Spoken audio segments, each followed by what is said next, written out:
Friends, మహిళా దినోత్సవం రోజున సభలో మీరు మాట్లాడబోతున్నారా? మాట్లాడండి. ఈరోజు మనం సభలో మాట్లాడుతున్నామంటే అది కేవలం వేదిక మీద నిలబడటం కాదు, తరతరాలుగా నిశ్శబ్దంగా ఉండిపోయిన కోట్లాది మంది మహిళల గొంతుకగా మారడం. మీరు వేదిక ఎక్కేటప్పుడు భయపడవద్దు, బాధ్యతను గుర్తు తెచ్చుకోండి. మీరు చెప్పే ప్రతి పదం ఒకరికి స్ఫూర్తినివ్వాలి, ఒకరికి కన్నీటిని తొడవాలి, ఒకరిని ఆలోచింపచేయాలి. స్త్రీ శక్తి అంటే కేవలం అలంకారం కాదు, అది అలుపెరిగిన పోరాటం. మీ ప్రసంగం పోరాటానికి అండగా ఉండాలి. ఇప్పుడు నేను ఇవ్వబోయే ఈ ప్రసంగ పాఠం కేవలం అక్షరాల పోగు కాదు, ఇది ఒక ఆయుధం. దీనిని మీ గొంతుతో, మీ గుండె బలంతో వినిపించండి. సిద్ధంగా ఉన్నారా? అయితే రండి, మీ ప్రసంగాన్ని ఇలా ప్రారంభించండి. వేదికపై ఉన్న పెద్దలకు, విజ్ఞులకు, అక్షర సాక్షిగా ఆత్మ గౌరవంతో అడుగులేస్తున్న నా మాతృమూర్తులకు, సోదరీమణులకు వందనం. నేడు మనం జరుపుకుంటున్న ఈ ఉత్సవం కేవలం క్యాలెండర్లో ఒక తేదీ కాదు, ఇది తరతరాల నిశ్శబ్దాన్ని ఛేదించిన ఒక విజయనాదం. సృష్టికి శ్రీకారం చుట్టిన తొలి అక్షరం ఆమె. దేవుడు తన దగ్గరున్న సృజనను మొత్తం రంగరించి ఆమెను సృష్టించాడు. అందుకే ఆమె విధాత మస్తిష్కాన నర్తించిన సృజనాత్మక కళ మాత్రమే కాదు, కాలం సృష్టించిన అపురూప అమృత కలశం. ఆమె శ్వాసతోనే ఈ జగత్తుకు చైతన్యం సిద్ధించింది, సృష్టికి సార్థకత దక్కింది. ప్రపంచం మొత్తం ఈరోజు మహిళా దినోత్సవం జరుపుకుంటుంది.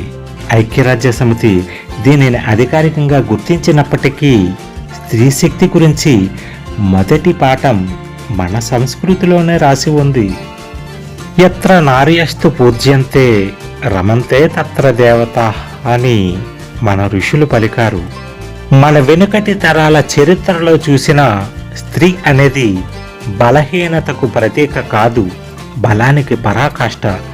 ఝాన్సీ రాణి లక్ష్మీబాయి గుర్రం ఎక్కి యుద్ధరంగంలోకి దూసుకెళ్లినప్పుడు ఆమె చేతిలో కత్తి మాత్రమే కాదు, వెనుక తరాల ఆశలు కూడా ఉన్నాయి. సరోజినీ నాయుడు స్వరంలో కవిత్వం మాత్రమే కాదు, స్వాతంత్ర్య గర్జన ఉంది. సావిత్రిబాయి పూలే పాఠశాల తలుపులు తెరిచినప్పుడు ఆమె చేతిలో పుస్తకం మాత్రమే కాదు, శతాబ్దాల చీకట్లకు వ్యతిరేకంగా వెలుగు ఉంది. ఆమె నేడు ఆత్మస్థైర్యంతో అడుగులేస్తుంటే ఆ అడుగులేస్తూ కదులుతూ కనిపించేవి కేవలం చీర కుర్చీళ్ళు మాత్రమే కావు, అవి తరతరాల చరిత్ర పొరలు. ఆ పాదముద్రలు కేవలం నడక తాలూకా గుర్తులు కావు, అవి రేపటి తరాల మనోధైర్యం కోసం కాలం గుండె మీద ఆమె రాస్తున్న ప్రేమలేఖలు. ఇవాళ మన ఇళ్లలో ఉన్న ప్రతి అమ్మాయి కూడా ఒక విప్లవం. ఉదయం అలారం మోగక ముందే లేచి ఇంటిని చక్కదిద్దే అమ్మలో ఒక నిర్విరామ సైనికురాలు ఉంది. తన కలలను మడిచిపెట్టి పిల్లల కలలను విప్పే తల్లిలో ఒక త్యాగ గాథ ఉంది. ఆమెను హోమ్ మేకర్ అని పిలుస్తారు, కానీ నిజానికి ఆమె నేషన్ మేకర్. మన సమాజంలో ఒక విచిత్రమైన ప్రమాణంతో స్త్రీని కొలుస్తారు. ఆమె నవ్వితే ప్రశ్న, మాట్లాడితే విమర్శ, మౌనంగా ఉంటే అపార్థం. కానీ ఇదిగో ఇదే స్త్రీ తన మౌనాన్ని శక్తిగా మార్చుకుంటే అది భూకంపం అవుతుంది. తన కన్నీటిని సంకల్పంగా మార్చుకుంటే అది సునామీ అవుతుంది. తన బాధను బలంగా మార్చుకుంటే అది చరిత్ర అవుతుంది. స్త్రీ అంటే అర్ధనారి కాదు, ఆమె లేకుంటే పరమేశ్వరునికి రూపమే లేదు. ఆమె నుదుట దిద్దిన తిలకం కేవలం అలంకరణ కాదు, అనాదిగా తనను బందీగా చేసిన కట్టుబాట్ల కాష్టంపై లిఖించిన తిరుగుబాటు సంతకం. ఆమె చేతలలో సవ్వడి చేసే చేతుల గాజులు ఆడతనపు అడ్డుగోడలు కాదు, అవి నిశ్శబ్దాన్ని ఛేదించి నిరంతర చైతన్యంతో వినీలాకాశపు అంచులలో ఆమె చేస్తున్న విజయ విహారపు వేణుగాన విన్యాస ప్రతిధ్వనులు. స్త్రీ సాధించిన శిఖరాలు ఎన్ని చెప్పినా తక్కువే. అంతరిక్షంలోకి వెళ్ళిన కల్పన చావ్లా మనకు చెబుతుంది, ఆకాశమే హద్దు కాదు, ఆకాశం మొదటి మెట్టు మాత్రమే. మేరే కోమే చెబుతుంది, పంచింగ్ బ్యాగ్ను కొట్టే చేతులు జీవితాన్ని కూడా గెలుస్తాయి. సుధామూర్తి చెబుతుంది, వినయంతో కూడిన విజయం శాశ్వతం. కానీ స్త్రీ శక్తిని గుర్తించడం అంటే కేవలం విజయవంతమైన మహిళల పేర్లు చెప్పడం కాదు. గుడిసెలో చదువుకునే అమ్మాయిని చూడాలి, బస్సు కోసం గంటల తరబడి ఎదురు చూస్తూ ఉద్యోగానికి వెళ్ళే యువతిని చూడాలి, ఆర్థిక ఇబ్బందుల్లోనూ తన పిల్లల చదువు కోసం పొదుపు చేసే తల్లిని చూడాలి. అక్కడే అసలు వీరగాథ ఉంది. మన సమాజంలో ఒక వ్యంగ్యం ఉంది, దేవతలను పూజిస్తాం కానీ మన పక్కన ఉన్న స్త్రీని అనుమానిస్తాం. దేవతా విగ్రహాలకు పాలు పోస్తాం కానీ ఇంట్లో ఉన్న అమ్మాయికి స్వేచ్ఛ ఇవ్వం. ఇది ఏ సంస్కృతి? ఇది ఏ ఆచారం? స్త్రీకి శక్తి ఇవ్వాలని మనం అంటాం కానీ నిజమేంటంటే శక్తి ఆమెకు సహజ సిద్ధం. మనం చేయాల్సింది అడ్డుకట్టలు తొలగించడం మాత్రమే. గంగానది ప్రవహించటానికి మనం నీళ్లు పోయాల్సిన అవసరం లేదు, అడ్డుగా ఉన్న రాళ్ళు తొలగిస్తే చాలు. స్త్రీ శక్తి వికసిస్తే సమాజం వికసిస్తుంది. స్త్రీ నవ్వితే కుటుంబం నవ్వుతుంది. స్త్రీ గెలిస్తే దేశం గెలుస్తుంది.